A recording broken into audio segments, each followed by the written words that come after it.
What's up, everybody? This is the GameWisp podcast, episode 15. 15! I started really early this time and got these guys slacking off, but now we're all full attention. Look at the camera, ready to start. Andrew Wine, tell us what's happening. All right. So today we've got only a couple of things, so this is going to be kind of short. It's going to be to the point, Andrew.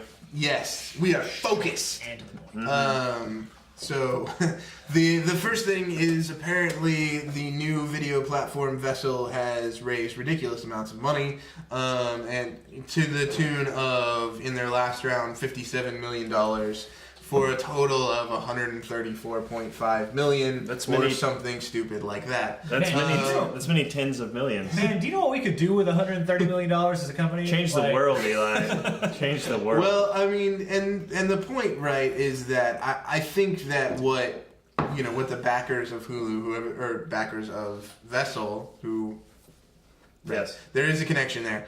The backers of Vessel are thinking is that this is a platform that's actually going to challenge YouTube, and I think that's what they're looking for in this platform. I think that's the direction they're heading in. I agree with you. I agree with you so much I cut you off just now.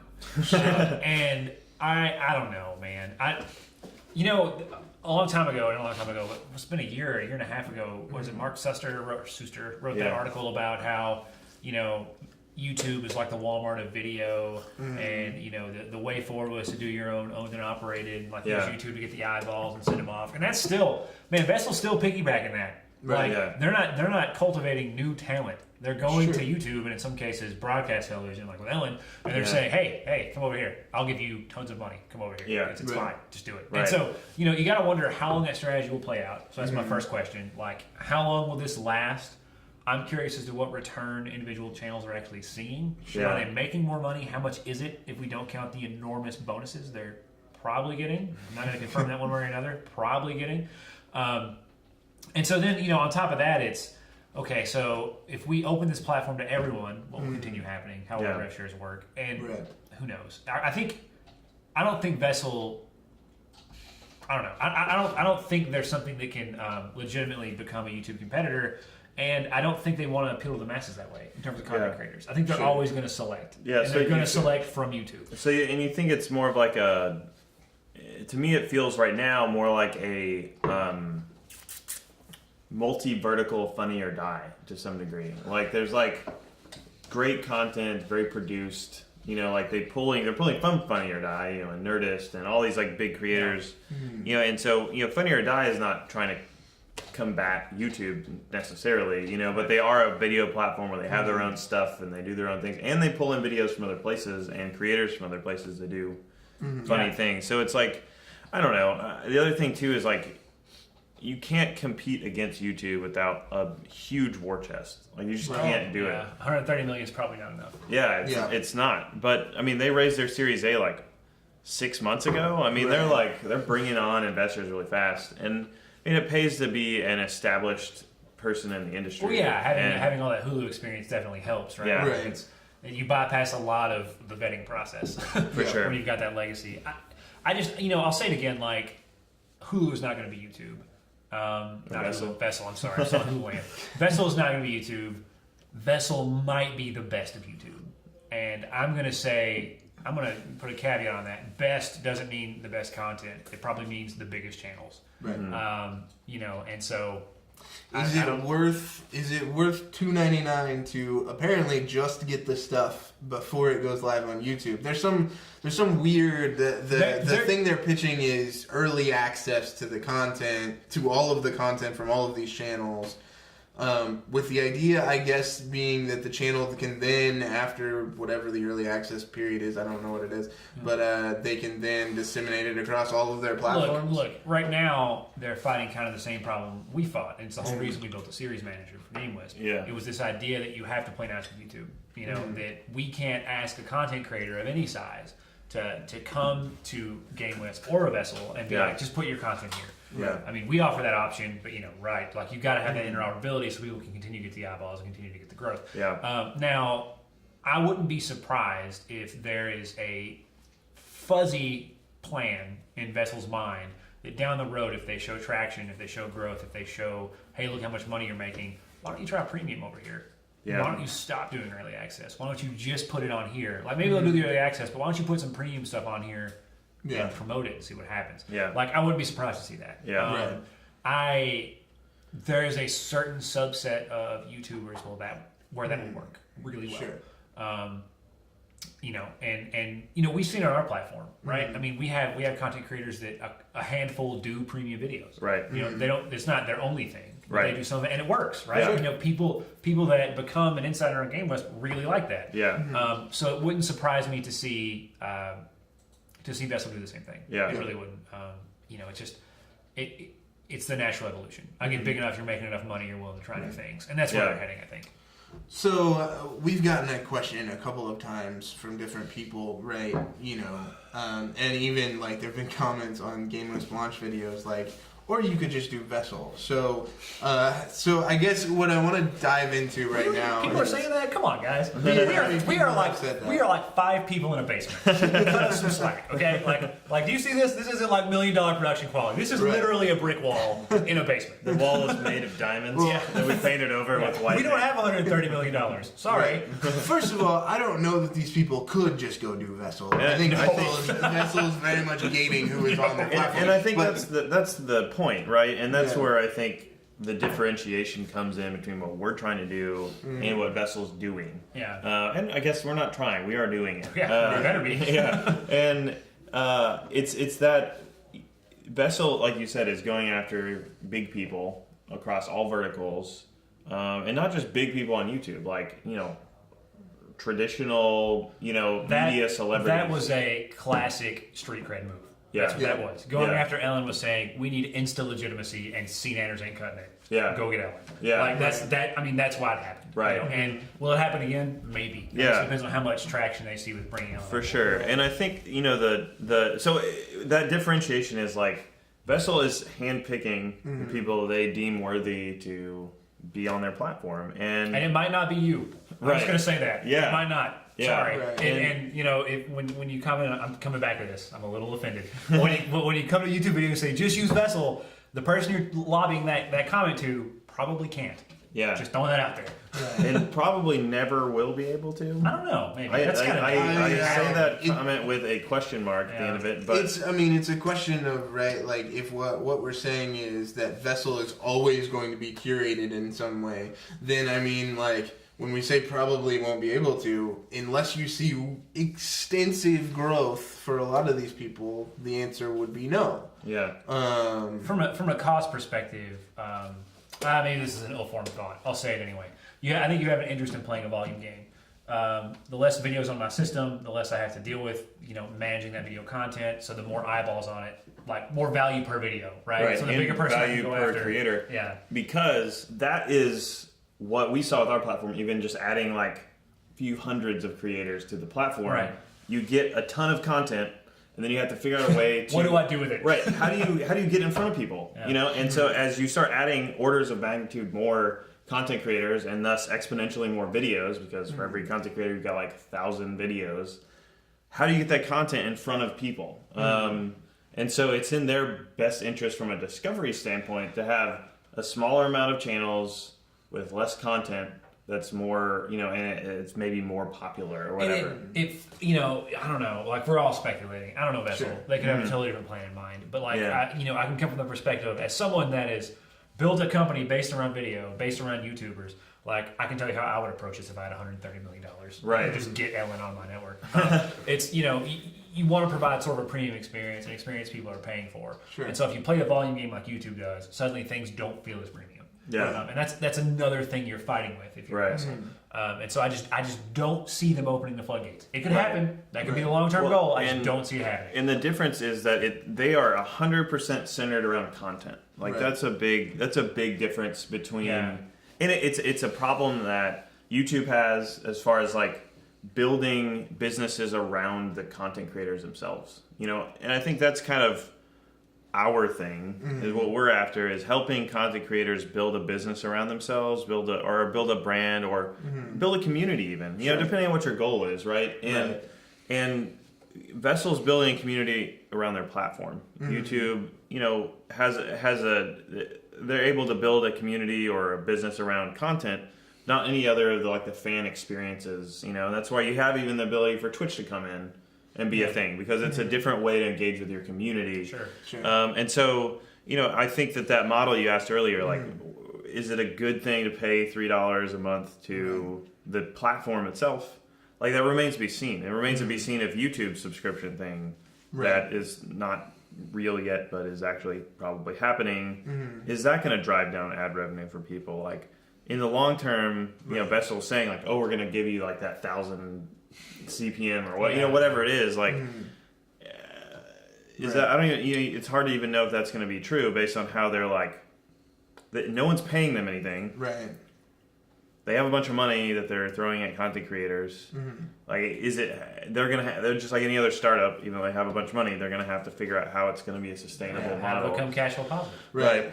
And I think that there's a fundamental difference between the way that we know this, but there's a fundamental difference between the way that we experience traditional media and traditional TV versus the way we experience these people, and even the way that content creators on the web content creators present themselves versus the way that TV shows present themselves. Because a TV show is trying to create a brand for the TV show, but then also for the network that the TV show is a part of. Yeah. Right?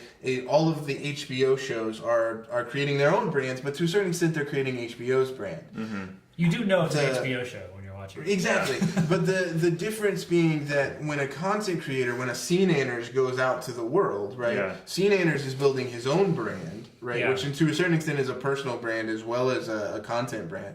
But then he's not really building the brand of his MCN. Yeah, or He's YouTube not- even. Exactly. Yeah. And so it's kind of one of these things where it's easier, I think, to build a platform around content when you're talking about TV shows and traditional media where the brand of the people in the TV show is not as important versus something like web content where the personality and the brand of the person behind the content is almost, and to a certain extent, more important than the content itself. And I think this is really important because this circles me back around to the thought I was having when we first asked the question, which is sort of how is GameWisp different from Bessel, right? And so when we started this deal, we made a very fundamental assertion, a very fundamental assumption, and that is that content creators shouldn't bet on their platform, they shouldn't bet on their network, they should bet on themselves.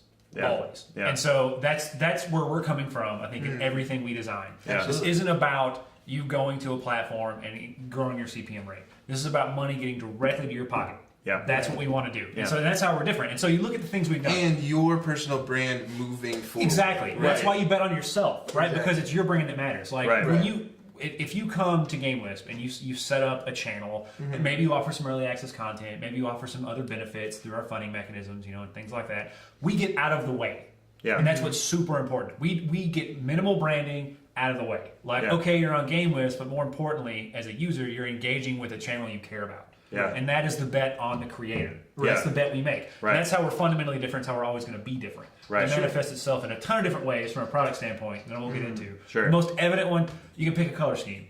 This is super simple. Oh wow, a color scheme. But why does that matter? Because GameWisp doesn't say we don't want you don't have our colors. You don't have to. If you have branding that works with colors, you pick those colors. And that's what you do. And that's because we want you front and center. Yeah. Not us. Not Bessel, not YouTube, not your network, not GameWisp, you. Yeah. And that's how we're different. And I think this is the fundamental difference in the way that media is going. And I think, we may come back later and talk more about this, but I think this is the fundamental problem with when you look at, for example, Jerry Seinfeld jumping up in front of everybody at the Crackle thing and saying YouTube is where trash exists. No. There's a fundamental disconnect here. For you, it's all about the content. Yeah. And so if the content is very well produced and very well put together and there's a lot of money backing it, then that is quality. Right. But for the people who watch web content and the people who create web content,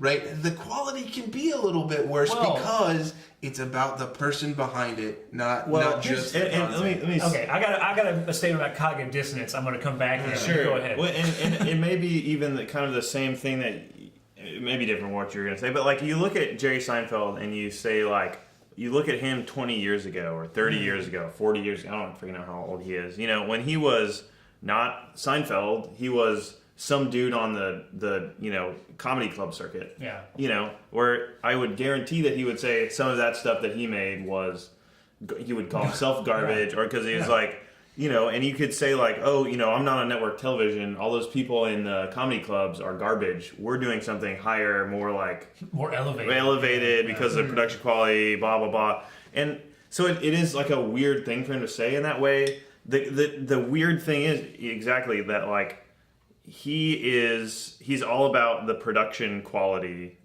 and missing the point of online content. Oh, it's missing the point. It's about the people in the community. And he has an example of why that is true. Celebrities in cars with Jerry Seinfeld works because it's Jerry Seinfeld. If I got in a car and picked up Larry David, nobody would give a shit. Yeah. But Jerry Seinfeld did it, and they had a conversation, and it was comparatively low budget, I would say. I mean, you put some cameras in a car, you drive to Starbucks or whatever, and boom, you're hugely popular. Right. You're popular because the Jerry Seinfeld brand matters. People care about it, and you nurtured it over the course of like 20 years. Like, the Seinfeld show wasn't called Dudes in a Coffee Shop; it was called Seinfeld. Like, you know, and so you can't sit there and tell me it's garbage content when it's so important to leverage a brand. And you're doing the same thing. It's totally cognitive dissonance. Like, that works because it's Seinfeld. And I'll give him some of the benefit of the doubt, because I think that I don't know how much Jerry Seinfeld has delved into this world. I don't know how much he understands that there are really important brands on YouTube who are doing incredible things. I think he looks at YouTube and looks at cat videos and looks at you know, fail videos and says, that's why do millions and millions and millions of people watch that trash? But on the other hand, like, YouTube is this, like, YouTube has been this platform that has just nurtured, whether it wanted to or not, nurtured brands in the same way that we're talking about that Seinfeld nurtured his brand. He just had a thing called television, and these people have a thing called YouTube. Well, and I imagine if he was born in this generation, and then it's just him and the same thing, like, his journey would have involved YouTube. Yeah. It would have involved, because most of the people that are doing channels, not just gaming, but across all these other genres, they are entertainers. And they're not all of them are outgoing people, but they can either play an outgoing person or they can be outgoing online, and they connect with people, right? And like, the reason that you even watch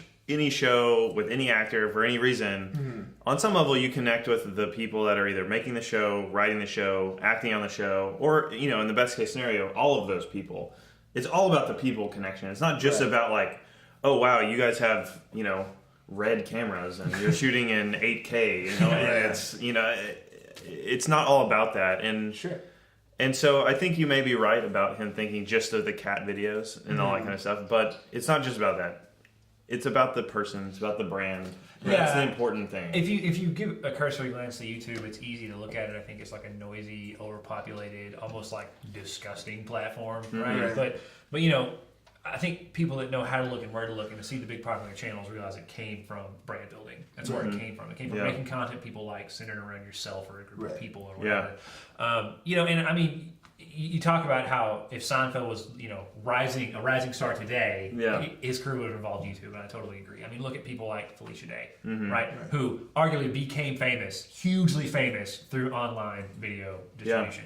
Even I'd argue like Will Wheaton, right? A guy who, he was on regular television, but really, like, in my mind, just rose meteorically through online video. For sure. You know, it happens over and over. And the Fine brothers now have a TV show. I mean, like, you're starting to see YouTubers get picked up by networks going, these people are important, we're gonna put them on TV. So I mean, I think you're right. You know, like, good on Jerry Seinfeld for realizing that things are going towards the web. Good on him for deciding to pick a platform and put his show on said platform, and understanding that traditional television is moving to the internet. I mean, that's great. Like, on some level, you hope that even people of his stature can look at the rising entertainers today and say, like, like, maybe they can't get on Crackle or Vessel, but they do good stuff. Look at comedians who have become hugely popular for YouTube. Guys like Hannibal Buress. You know, people that have become hugely popular because of the proliferation of online video of just their stand-up. You know, I mean,